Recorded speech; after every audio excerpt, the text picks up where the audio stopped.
The Assembly will now hear an address by His Excellency Muhammad Yunus, Chief Advisor of the Interim Government of the People's Republic of Bangladesh.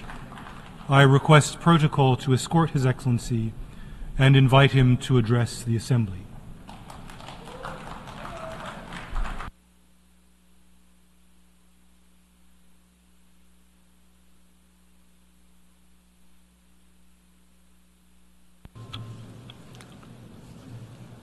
বিসমিল্লাহির রহমানির রহিম। মাননীয় সভাপতি, জাতিসংঘের সাধারণ পরিষদের সভাপতি নির্বাচিত হওয়ায় প্রথমেই আপনাকে আন্তরিক অভিনন্দন জানাচ্ছি। আমি আশ্বস্ত করছি যে আপনার এই দায়িত্ব পালনকালে বাংলাদেশ প্রতিনিধি দল আপনাকে পূর্ণাঙ্গ সহযোগিতা প্রদান করবে। জাতিসংঘের ম্যান্ডেটকে সমুন্নত রেখে বৈশ্বিক সংকটসমূহ নিরসনে মহাসচিব অ্যান্টোনিও গুতেরেসের দৃঢ় প্রতিজ্ঞ সাফল্যমণ্ডিত নেতৃত্বের জন্য তাকেও জানাই আন্তরিক সাধুবাদ। সামিট অব দ্য ফিউচার আয়োজনে আমি মহাসচিবের দূরদর্শী ভূমিকার বিশেষ প্রশংসা করছি। সম্মেলনে যে pact for the future and declaration on future generations সর্বসম্মতভাবে গৃহীত হয়েছে, তা এজেন্ডা 2030 পরবর্তী বৈশ্বিক উন্নয়ন কর্মপন্থা নির্ধারণে বিশেষ সহায়ক হবে বলে আমি মনে করি। বাংলাদেশ বিশ্বাস করে যে এই সম্মেলনের অর্জন বৈশ্বিক সমৃদ্ধি অর্জনের জন্য আমাদের সবার অভিপ্রায় ও সহযোগিতা কাঠামো প্রণয়নে দিক নির্দেশক হিসেবে কাজ করবে। এই জুলাই আগস্ট মাসে বাংলাদেশে যে যুগান্তকারী পরিবর্তন সংঘটিত হয়েছে তার প্রেক্ষিতেই আজ আমি বিশ্ব সম্প্রদায়ের এই মহান সংসদে উপস্থিত হতে পেরেছি। আমাদের গণমানুষের, বিশেষ করে তরুণ সমাজের অফুরন্ত শক্তি আমাদের বিদ্যমান রাষ্ট্র কাঠামো ও প্রাতিষ্ঠানিক আয়োজনগুলো আমূল রূপান্তরের এক নতুন সম্ভাবনার দ্বার উন্মোচন করেছে। আমাদের ছাত্র ও যুব সমাজের আন্দোলন প্রথম দিকে মূলত ছিল বৈষম্য বিরোধী আন্দোলন, পর্যায়ক্রমে তা গণ আন্দোলনের রূপ নিয়েছে। এরপর সারা পৃথিবী অবাক বিস্ময়ে দেখেছে কিভাবে সমগ্র বাংলাদেশের মানুষ একনায়কতন্ত্র, নিপীড়ন, বৈষম্য, অবিচার ও দুর্নীতির বিরুদ্ধে রাজপথ ও সামাজিক যোগাযোগের মাধ্যমে দৃঢ়ভাবে রুখে দাঁড়িয়েছিল। আমাদের ছাত্র জনতা তাদের অদম্য সংকল্প ও প্রত্যয়ের মাধ্যমে একটি স্বৈরাচারী ও অগণতান্ত্রিক শাসন ব্যবস্থা থেকে আমাদের মুক্তি এনে দিয়েছে। তাদের এই সংকল্পের মধ্যেই আমাদের দেশের ভবিষ্যৎ নিহিত।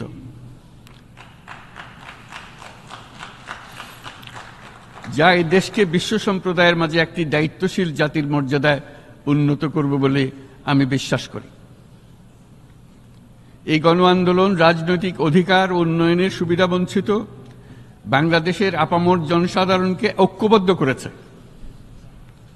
বাংলাদেশের মানুষ উন্নয়ন কর্মকাণ্ডকে অন্তর্ভুক্তিমূলক অংশীদারিত্ব রূপে দেখতে চেয়েছিল।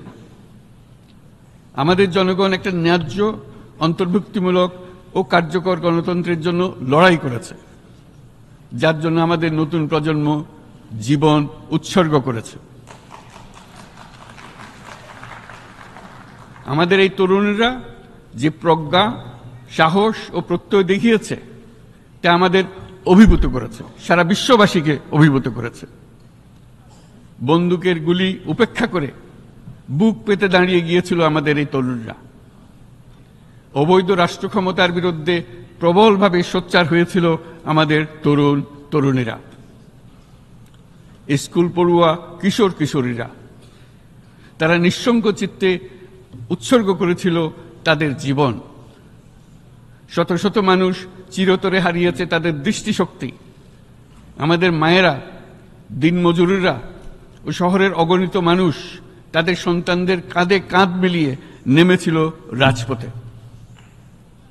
তপ্ত রোদ, বৃষ্টি, মৃত্যু ভয়কে তোয়াক্কা না করে তারা সত্য ও ন্যায়সঙ্গত আকাঙ্ক্ষার বিরুদ্ধে দীর্ঘকালব্যাপী রাষ্ট্রযন্ত্রকে পরিচালনা করার অশুভ ষড়যন্ত্রকে পরাভূত করেছিল। জনগণের এই আন্দোলনে আমাদের জানামতে প্রায় 800-এরও বেশি জীবন আমরা হারিয়েছি স্বৈরাচারী শক্তির হাতে।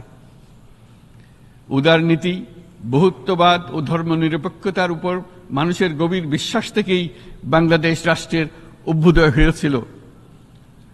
1971 সালে যে মূল্যবোধকে বুকে ধারণ করে আমাদের গণমানুষ যুদ্ধ করেছিল, সেই মূল্যবোধকে বহু বছর পরে আবার জেনারেশন জি, যে প্রজন্ম জি, নতুনভাবে আমাদেরকে দেখতে শিখিয়েছে।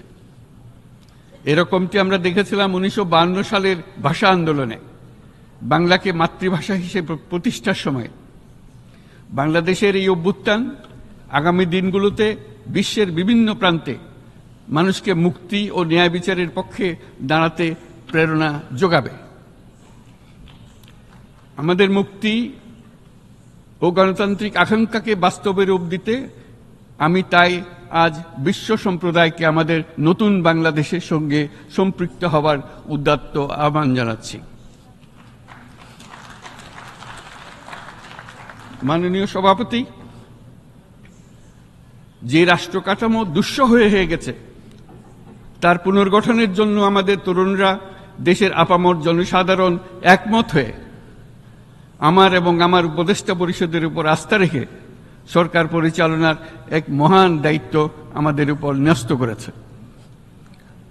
এই দায়িত্ব গ্রহণের পর আমরা গভীর বিস্ময় ও হতাশার সঙ্গে মুখোমুখিভাবে দেখতে পাচ্ছি কিভাবে সর্বগ্রাসী দুর্নীতি একটি কার্যকর গণতান্ত্রিক ব্যবস্থাকে ধ্বংসস্তূপে পরিণত করেছে, কিভাবে রাষ্ট্রের মূল প্রতিষ্ঠানগুলোকে নির্মমভাবে দলীয়করণের আবর্তে বন্দী করে রাখা হয়েছিল, কিভাবে জনগণের অর্থকে লুটপাট করা হয়েছিল, কিভাবে একটি বিশেষ স্বার্থান্বেষী গোষ্ঠী সমস্ত ব্যবসা বাণিজ্যকে অন্যায়ভাবে নিজেদের হাতে কুক্ষিগত করে দেশের সম্পদ অবাধে বিদেশে পাচার করে দিয়েছে। এক কথায়, কিভাবে প্রত্যেকটি পর্যায়ে ন্যায়, নীতি ও নৈতিকতা অদৃশ্য হয়ে গিয়েছিল। এরকম এক অবস্থার দেশকে পুনর্গঠন এবং জনগণের কাঙ্ক্ষিত রাষ্ট্র ব্যবস্থা প্রতিষ্ঠিত করার জন্য আমাদের উপর দায়িত্ব প্রদান করা হয়েছে। অতীতের ভুলগুলোকে সংশোধন করে একটা প্রতিযোগিতামূলক ও শক্তিশালী অর্থনীতি এবং ন্যায়ভিত্তিক সমাজ ব্যবস্থা গড়ে তোলাই এই মুহূর্তে আমাদের মূল লক্ষ্য। বর্তমান পরিবর্তিত পরিস্থিতিতে সকল রাজনৈতিক দল এখন স্বাধীনভাবে তাদের মতামত প্রকাশ করতে পারছে। যে সব ব্যক্তি বা প্রতিষ্ঠান রাষ্ট্রীয় কাজ ও সিদ্ধান্ত গ্রহণ করার প্রক্রিয়ায় সম্পৃক্ত, তাদের প্রত্যেকের জবাবদিহিতা নিশ্চিত করাই আমাদের অগ্রাধিকার। আমরা মানুষের মৌলিক অধিকারকে সমুন্নত ও সুরক্ষিত রাখতে দৃঢ়প্রতিজ্ঞ। আমাদের দেশের মানুষ মুক্তভাবে কথা বলবে, ভয়ভীতি ছাড়া সমাবেশ করবে, তাদের পছন্দের ব্যক্তিকে ভোট দিয়ে নির্বাচিত করবে, এটাই জাতির আকাঙ্ক্ষা এবং এটাই আমাদের লক্ষ্য। বিচার বিভাগের স্বাধীনতা সংরক্ষণ ও সাইবার ডোমেইন সহ গণমাধ্যমের স্বাধীনতা সুসংহতকরণে আমরা প্রতিজ্ঞাবদ্ধ।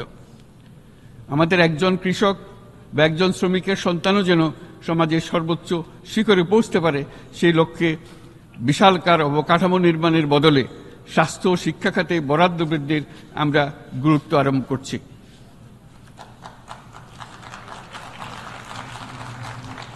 রাষ্ট্র ব্যবস্থার সকল পর্যায়ে সুশাসন ফিরিয়ে আনাই আমাদের অভীষ্ট। বাংলাদেশে যেসব আন্তর্জাতিক, আঞ্চলিক এবং দ্বিপাক্ষিক চুক্তির পক্ষভুক্ত, সেগুলো প্রতিপালনে আমাদের সরকার বদ্ধপরিকর। জাতিসংঘ সহ বহু পাক্ষিক বিশ্ব কাঠামোতে বাংলাদেশের সক্রিয় অংশগ্রহণ ও অবদান অব্যাহত থাকবে। পারস্পরিক শ্রদ্ধাবোধ, মর্যাদা ও স্বার্থরক্ষণের ভিত্তিতে বাংলাদেশ বিশ্বের সকল রাষ্ট্রের সাথে বন্ধুত্বপূর্ণ সম্পর্ক বজায় রাখবে। মাননীয় সভাপতি, গত 7 সপ্তাহের মধ্যে আমাদের সরকার বিভিন্ন গুরুত্বপূর্ণ পদক্ষেপ গ্রহণ করেছে। আমাদের অনুরোধে সাড়া দিয়ে জাতিসংঘের মানবাধিকার বিষয়ক হাই কমিশনার বাংলাদেশের গণ আন্দোলনকালে সংগঠিত মানবাধিকার লঙ্ঘনের বিষয়ে বিস্তৃত অনুসন্ধান এবং এইসব বিষয়ে ঘটনার পুনরাবৃত্তি রোধে পরামর্শ প্রদানের জন্য একটা ফ্যাক্ট ফাইন্ডিং কমিশন গঠন এবং তার কাজ শুরু করার জন্য দ্রুত বাংলাদেশে পাঠিয়ে দিয়েছে। আমি তাকে বাংলাদেশের পক্ষ থেকে অশেষ ধন্যবাদ জানাচ্ছি। দায়িত্বভার গ্রহণের 2 সপ্তাহের মধ্যে আমরা গুম প্রতিরোধে যে আন্তর্জাতিক কনভেনশন রয়েছে তাতে যোগদান করেছি।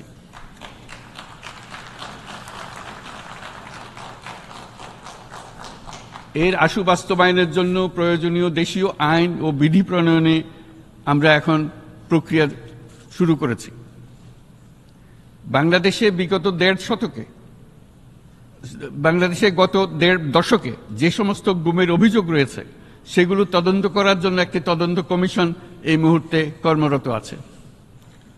মানুষের আস্থা, আত্মবিশ্বাস ফিরিয়ে আনতে এবং নির্মম অতীত যেন আর ফিরে না আসে কোনোদিন, সেই জন্য আমরা কিছু সুনির্দিষ্ট খাতে সংস্কারকে অগ্রাধিকার দিয়েছি। সেই লক্ষ্যে আমরা বিদ্যমান নির্বাচন ব্যবস্থা, সংবিধান, বিচার ব্যবস্থা, জনপ্রশাসন, আইন শৃঙ্খলা ব্যবস্থা সংস্কারের জন্য স্বাধীন কমিশন গঠন করেছি। সংবাদপত্র ও গণমাধ্যমের সংস্কারের জন্যও পৃথক কমিশন সহ আরও কয়েকটি বিশেষ বিষয়ে কমিশন গঠন প্রক্রিয়াধীন রয়েছে। ব্যবসা বাণিজ্যে অনুকূল পরিবেশ সৃষ্টির লক্ষ্যে আমরা ব্যাংক ও আর্থিক খাতের ব্যাপক সংস্কারের উদ্যোগ গ্রহণ করেছি। কোনো বিদেশি ব্যবসা বা বিনিয়োগ যেন ক্ষতিগ্রস্ত না হয় তা নিশ্চিত করতে আমরা বদ্ধপরিকর। এইসব সংস্কার যেন টেকসই হয়, দীর্ঘমেয়াদে নিশ্চিত করতে এবং অবাধ ও নিরপেক্ষ অংশগ্রহণমূলক নির্বাচনের জন্য উপযোগী পরিবেশ সৃষ্টি করতে আমরা কাজ করে যাচ্ছি। গণতন্ত্র, আইনের শাসন, সমতা, সমৃদ্ধি অর্জনের মাধ্যমে একটি ন্যায়ভিত্তিক সমাজ হিসেবে আত্মপ্রকাশের অভিপ্রায় বাস্তবায়নে আমি বাংলাদেশের প্রতি আন্তর্জাতিক সম্প্রদায়ের সমর্থন ও গভীরতর সম্পর্ক গঠন করার জন্য আহ্বান জানাচ্ছি।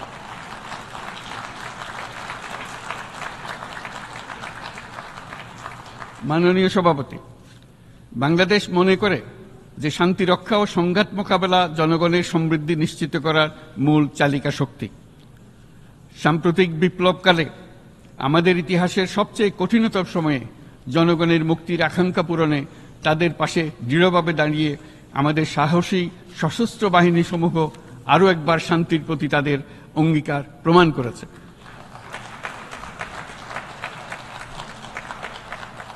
এটা সম্ভব হয়েছে শান্তি রক্ষায় আমাদের অঙ্গীকারের কেন্দ্রবিন্দুতে মানবাধিকারকে স্থান দেওয়ার ফলে। জাতিসংঘের পিস বিল্ডিং কমিশনের সূচনা লগ্ন থেকেই শান্তি রক্ষার মতো শান্তি বিনির্মাণেও বাংলাদেশ সমান অঙ্গীকার ব্যক্ত করে এসছে। আমাদের দিনগুলোতে আমরা জাতিসংঘের শান্তি রক্ষা কার্যক্রমে আমাদের মূল্যবোধ ভিত্তিক অবদানের ধারাবাহিকতা রক্ষা, সমুন্নত ও প্রসারিত করতে বদ্ধপরিকর। জাতিসংঘের শান্তি রক্ষা কার্যক্রমে অবদানকারী তৃতীয় বৃহত্তম রাষ্ট্র হিসেবে বাংলাদেশ এখন পর্যন্ত 43টি দেশে 63টি মিশনে শান্তিরক্ষী প্রেরণ করেছে।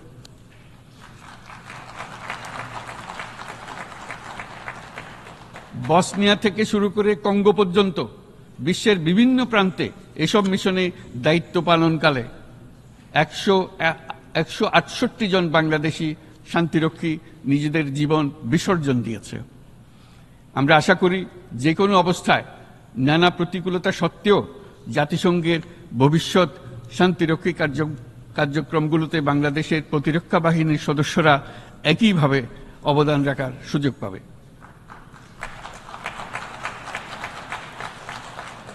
মাননীয় সভাপতি, আমাদের সকলের বাসস্থান এই পৃথিবী বৈশ্বিক অগ্রাধিকারগুলোকে সঠিকভাবে নির্ণয় করতে আগ্রহী।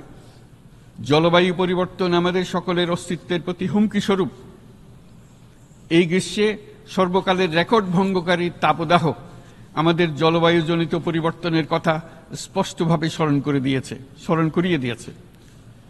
আমাদের যা প্রয়োজন তা হল জলবায়ু সম্পর্কিত ন্যায় বিচার, যাতে করে দায়িত্বজ্ঞানহীন সিদ্ধান্ত, উদাসীন আচরণ কিংবা এর মাধ্যমে সাধিত ক্ষতির বিষয়ে যারা সংশ্লিষ্ট তাদের দায়বদ্ধ করা যায়।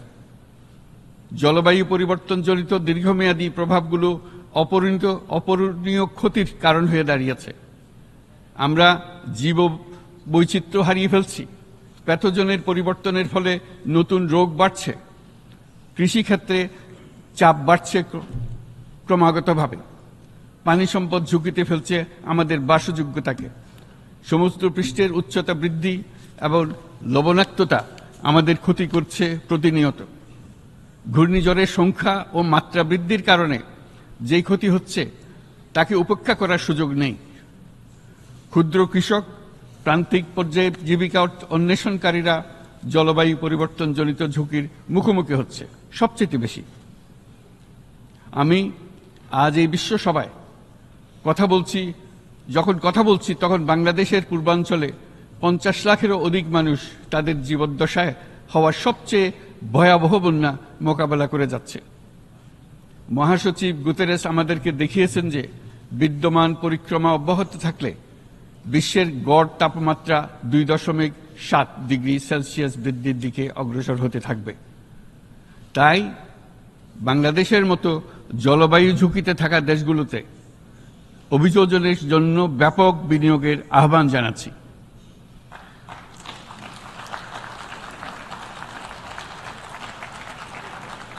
এছাড়াও উদ্ভাবনী শক্তির প্রয়োগ, অতিরিক্ত অর্থায়নের মাধ্যমে লস এন্ড ড্যামেজ ফান্ডকে কার্যকর করা আমাদের জন্য অত্যন্ত গুরুত্বপূর্ণ। একইভাবে আমাদের প্রয়োজন প্রযুক্তির সহজলভ্যতা, সক্ষমতা বৃদ্ধি। নির্দিষ্ট করে বললে আমাদের দরকার জীবন রক্ষাকারী প্রযুক্তি, বিশেষত কৃষি, পানি এবং জনস্বাস্থ্য খাতে, যেখানে ক্ষুদ্র ক্ষুদ্র উদ্ভাবন এবং সমাধানসমূহ ঝুঁকিতে থাকা জনগোষ্ঠীকে রক্ষা করতে পারে। জলবায়ু সংকটের মোকাবেলা এবং বৈশ্বিক অর্থনীতি সুসংহতকরণে আমাদের যুগপৎভাবে কাজ করতে হবে। বিশ্ব সম্প্রদায় এখন কার্বন মুক্ত পৃথিবী গড়ে তুলতে মনোযোগী হচ্ছে। বিশ্বের অধিকাংশ মানুষকে এই ধরনের পরিবর্তনের সুফলভোগী করতে হলে নেট জিরো পৃথিবীর দিকে আমাদেরকে অগ্রসর হতে হবে। বাংলাদেশের মতো দেশগুলোকে সাথে নিয়ে যেতে হবে। তা না হলে পারস্পরিক দায়িত্ববোধের মাধ্যমে পারস্পরিক সমৃদ্ধি অর্জনে আমাদের সার্বজনীন অঙ্গীকার পূরণে পিছিয়ে পড়ব আমরা। এই ক্ষেত্রে আমি বিশ্বাস করি সমগ্র বিশ্ব একসাথে 3-0 লক্ষ্য অর্জনের ধারণা বিবেচনা করে দেখতে পারে, যার মাধ্যমে আমরা শূন্য দারিদ্র, শূন্য বেকারত্ব এবং শূন্য নেট কার্বন নিঃসরণ অর্জন করতে পারি। যেখানে পৃথিবীর প্রতিটি তরুণ তরুণী চাকরি প্রার্থী না হয়ে বরং উদ্যোক্তা হিসেবে নিজেকে প্রতিষ্ঠিত করার সুযোগ পাবে। তারা যেন এই সম্পদের সীমাবদ্ধতা সত্ত্বেও নিজ নিজ সৃজনশীলতার বিকাশ করতে পারে, যেখানে একটি ব্যবসায়িক উদ্যোগ সামাজিক সুফল, অর্থনৈতিক মুনাফা এবং প্রকৃতির প্রতি দায়িত্বশীলতার মধ্যে একটি চমৎকার ভারসাম্য আনতে পারে, যেখানে সামাজিক ব্যবসার মাধ্যমে যে কোনো ব্যক্তি ভোগবাদী জীবনধারা থেকে উত্তরণ করে সামাজিক ও অর্থনৈতিক পরিবর্তনের সৃজনশীল শক্তি হিসেবে নিজেকে প্রতিষ্ঠিত করতে পারে।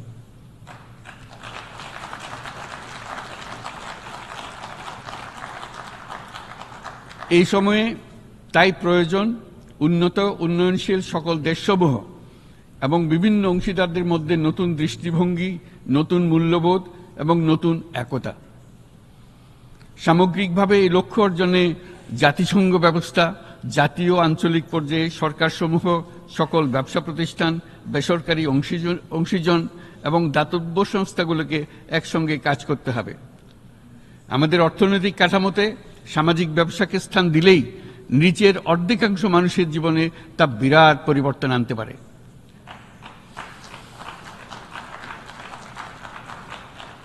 এই পদক্ষেপ একই সঙ্গে জলবায়ুর ধ্বংসাত্মক গতিকে সফলভাবে রোধ করতে পারে এবং বাজার ব্যবস্থার মাধ্যমেই এই মীমাংসা হতে পারে। এ বিষয়ে আমি মহাসচিব গুতেরেসের বিশেষ দৃষ্টি আকর্ষণ করছি। মাননীয় সভাপতি, বহুমুখী সংকটে জর্জরিত বর্তমান বিশ্বে যুদ্ধ এবং সংঘাতের ফলে ব্যাপক ভিত্তিতে মানুষের অধিকার খর্ব হচ্ছে। বিশ্ববাসীর উদ্বেগ এবং নিন্দা সত্ত্বেও গাজায় গণহত্যা থামছে না।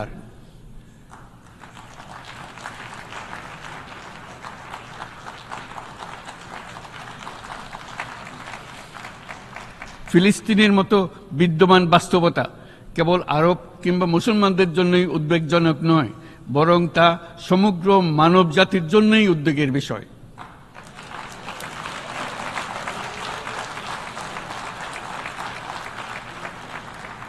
একজন মানুষ হিসেবে প্রত্যেক ফিলিস্তিনির জীবন অমূল্য।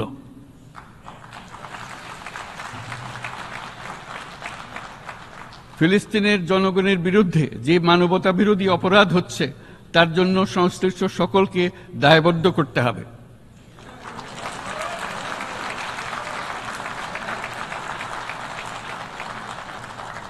ফিলিস্তিনের জনগণের উপর চলমান নৃশংসতা, বিশেষত নারী এবং শিশুদের সাথে প্রতিনিয়ত যে নিষ্ঠুরতা বিশ্ব দেখাচ্ছে, তা থেকে নিস্তারের জন্য বাংলাদেশ অনতিবিলম্বে সম্পূর্ণ যুদ্ধবিরতির আহ্বান জানাচ্ছে।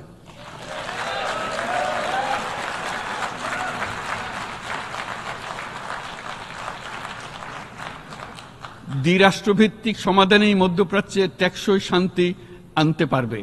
তাই জাতিসংঘ সহ আন্তর্জাতিক সম্প্রদায়ের সকলকে এর বাস্তবায়নের জন্য এখনই উদ্যোগ নিতে আহ্বান জানাচ্ছি।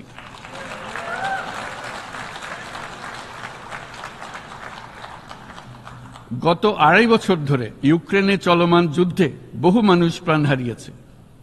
এই যুদ্ধের প্রভাব সর্বব্যাপী, এমনকি বাংলাদেশের অর্থনীতিতেও এর নেতিবাচক প্রভাব আমরা অনুভব করছি। আমরা তাই উভয় পক্ষকে সংলাপে বসে বিরোধ নিরসনের মাধ্যমে যুদ্ধের অবসান ঘটানোর আহ্বান জানাচ্ছি। মাননীয় সভাপতি, বাংলাদেশ গত 7 বছর যাবৎ মায়ানমার হতে আগত 12 লাখেরও বেশি রোহিঙ্গাদের মানবিক কারণে আশ্রয় দিয়ে আসছে। এর ফলে আমরা বিরাট সামাজিক, অর্থনৈতিক, পরিবেশগত ক্ষতির সম্মুখীন হচ্ছি। মায়ানমারের অভ্যন্তরীণ সমস্যা থেকে সৃষ্ট এই সংকট বাংলাদেশ ও আমাদের অঞ্চলের জন্য প্রথাগত ও অপ্রথাগত উভয় ধরনের নিরাপত্তা ঝুঁকির কারণ হয়ে দাঁড়িয়েছে। মায়ানমার থেকে বাংলাদেশে বলপূর্বক বাস্তুচ্যুত রোহিঙ্গাদের সহায়তা করতে আমরা অঙ্গীকারবদ্ধ। আমরা রোহিঙ্গাদের জন্য মানবিক সহায়তা কার্যক্রম চালু রাখা এবং তাদের টেকসই প্রত্যাবর্তন নিশ্চিত করার উদ্দেশ্যে আন্তর্জাতিক সম্প্রদায়ের পর্যাপ্ত সহায়তা অব্যাহত রাখার আহ্বান জানাচ্ছি। রোহিঙ্গাদের সাথে সংগঠিত হওয়া ব্যাপক ভিত্তিক মানবাধিকার লঙ্ঘনের জন্য আন্তর্জাতিক বিচার আদালত এবং আন্তর্জাতিক অপরাধ আদালতে চলমান বিচার প্রক্রিয়ার মাধ্যমে ন্যায় বিচার নিশ্চিত করাও সমানভাবে গুরুত্বপূর্ণ। রোহিঙ্গারা যাতে নিজ দেশে স্বাধীন এবং মর্যাদাপূর্ণ জীবনযাপন করতে পারে, সেই লক্ষ্যে অনুকূল পরিবেশ তৈরিতে জাতিসংঘ অন্যান্য আন্তর্জাতিক প্রতিষ্ঠানের ধারাবাহিক প্রচেষ্টার প্রশংসা দাবিদার। এই লক্ষ্যে রোহিঙ্গারা যাতে পর্যাপ্ত নিরাপত্তা ও অধিকার নিশ্চিত করে তাদের নিজ ভূমি রাখাইনে ফিরে যেতে পারে, তার পথ সুগম করা অত্যন্ত দরকার। মায়ানমারে প্রতিনিয়ত পরিবর্তনশীল অবস্থা বিবেচনা রেখে বাংলাদেশ আন্তর্জাতিক সম্প্রদায়ের সাথে একযোগে রোহিঙ্গাদের নিজ দেশে মর্যাদাপূর্ণ টেকসই প্রত্যাবর্তনের জন্য পরিবেশ সৃষ্টিতে কাজ করতে প্রস্তুত।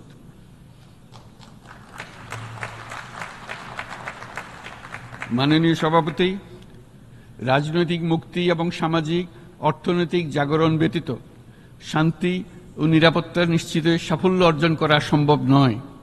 প্রায় এক দশক পূর্বে বিশ্ব সম্প্রদায় সর্বসম্মতক্রমে এজেন্ডা 2030 প্রণয়ন করেছিল। আমরা সবাই আমাদের সামষ্টিক আকাঙ্ক্ষা ও বিশ্বাস অর্পণ করেছি এই সার্বজনীন টেকসই উন্নয়ন অভিষ্টগুলো অর্জনে। সার্বিকভাবে মাত্র 17% ও কম লক্ষ্যমাত্রা অর্জন হয়েছে। স্পষ্টতই এই ক্ষেত্রে অনেক উন্নয়নশীল রাষ্ট্র আরও পিছিয়ে আছে। উন্নয়নশীল দেশগুলোকে এসডিজি অর্থায়নের বছরে প্রায় 2.5 থেকে 4 ট্রিলিয়ন মার্কিন ডলারের সমান ঘাটতি মোকাবেলা করতে হচ্ছে।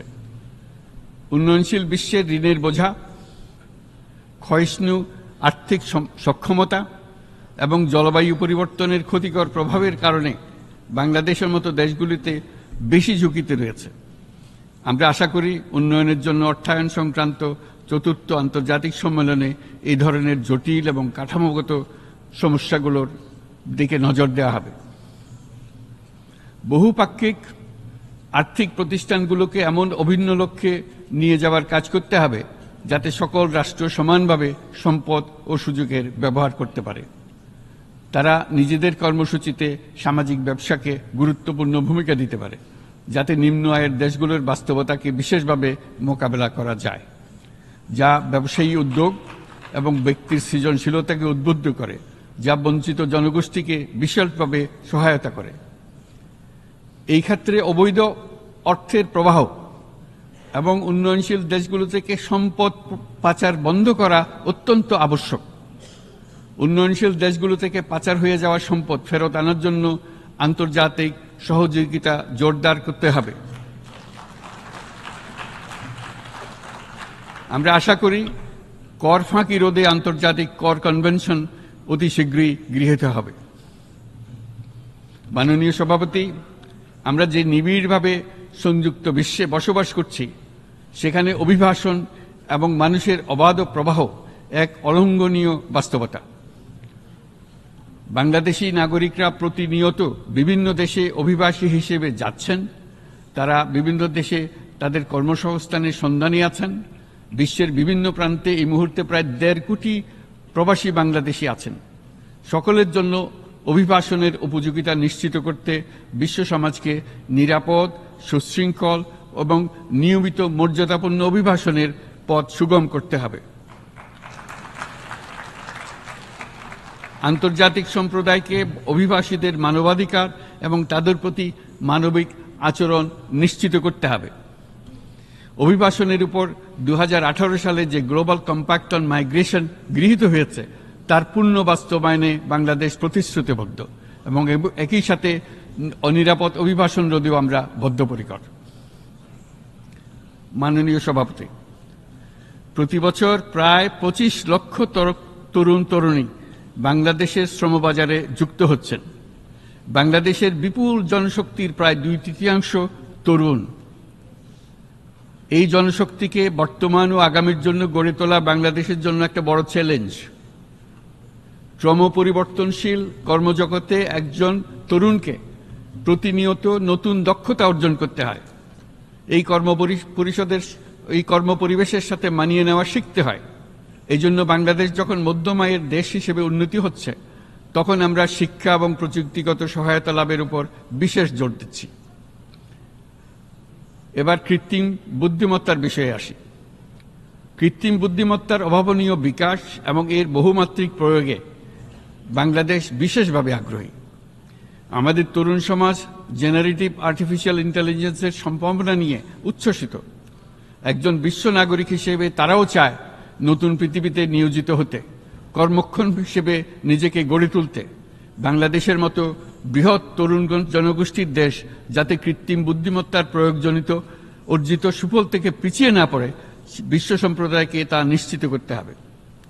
একই সঙ্গে নিশ্চিত করতে হবে যেন কৃত্রিম বুদ্ধিমত্তার কারণে কর্মক্ষেত্রে মানুষের চাহিদা ক্রমাগতভাবে সংকুচিত হয়ে না যায়। এই প্রসঙ্গে আমি উল্লেখ করি যে আমরা ভিন্ন একটা ইন্টেলিজেন্স, অটোনোমাস ইন্টেলিজেন্স, অর্থাৎ যে কৃত্রিম বুদ্ধিমত্তা নিজেই নিজের কৃত্রিম বুদ্ধিমত্তাকে সম্প্রসারিত করতে পারে মানুষের কোনো হস্তক্ষেপ ছাড়াই, তার ব্যাপারে আমরা বৈজ্ঞানিকদের দৃষ্টি আকর্ষণ করতে চাই। তারা যেন এই ক্ষেত্রে অগ্রসর হওয়ার আগে মানুষের উপর এর প্রভাব সম্বন্ধে নিশ্চিত হয়ে অগ্রসর হন। আমাদের ধারণা, অটোনোমাস ইন্টেলিজেন্স মানুষের অস্তিত্বকে বিপন্ন করে তুলতে পারে, কাজে এই ব্যাপারে আমাদের সম্পূর্ণ সজাগ থাকতে হবে। মাননীয় সভাপতি, আমাদের আসলে দরকার নতুন ধরনের সহযোগিতা কাঠামো, যেখানে বৈশ্বিক ব্যবসা ও জ্ঞানের অধিকারী গোষ্ঠী মানুষের চাহিদাগুলোকে যথাযথভাবে অনুধাবন করবে।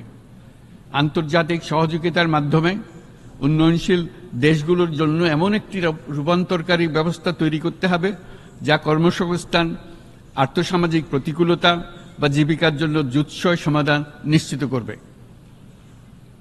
মাননীয় সভাপতি, আমাদের প্রচেষ্টা, সক্ষমতা এবং সম্পদ একত্রীকরণের মাধ্যমে সকলের সামর্থ্য, উদ্ভাবনী শক্তি এবং সমৃদ্ধিকে কাজে লাগাতে হবে।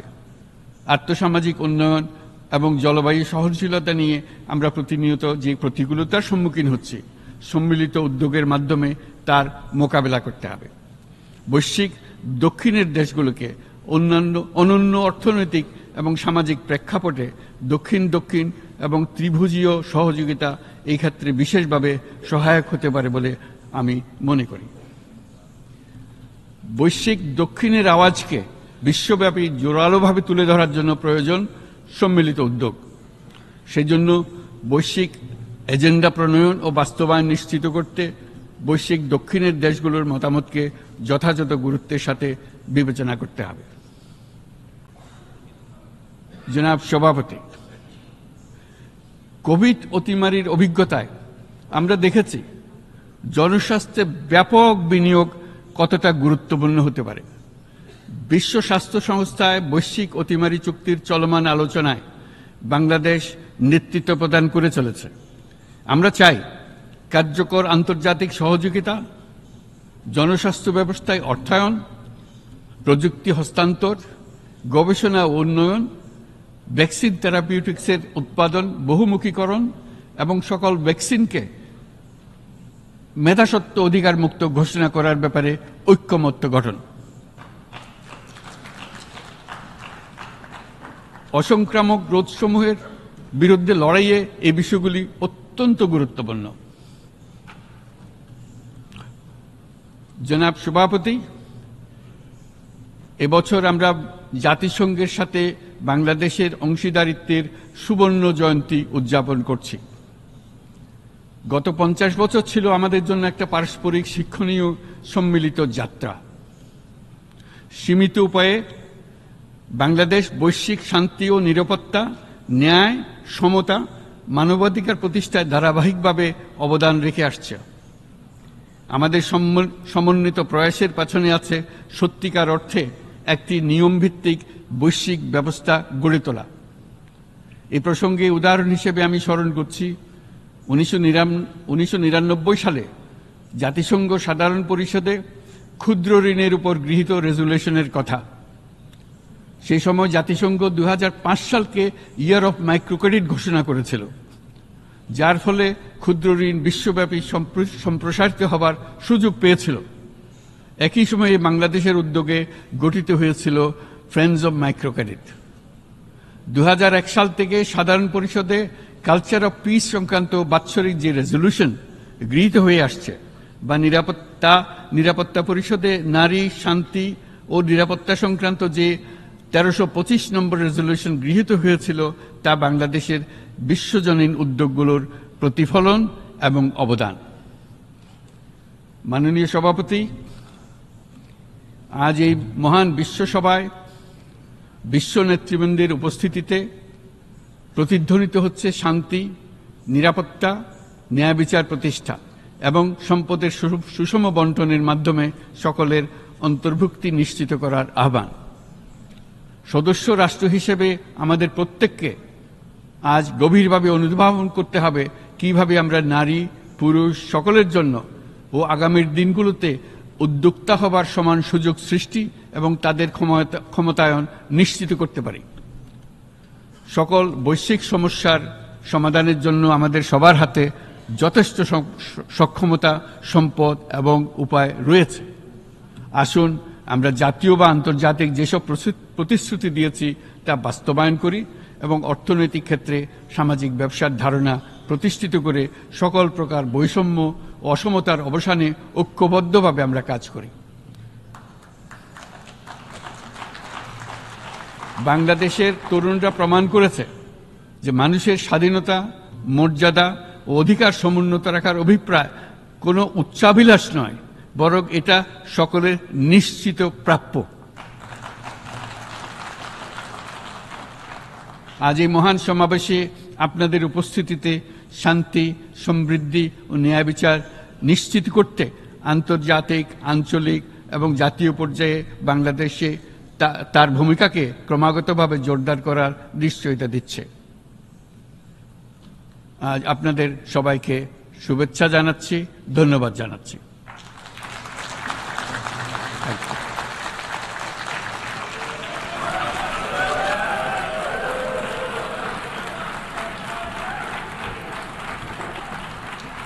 On behalf of the Assembly, I wish to thank the Chief Advisor of the Interim Government of the People's Republic of Bangladesh.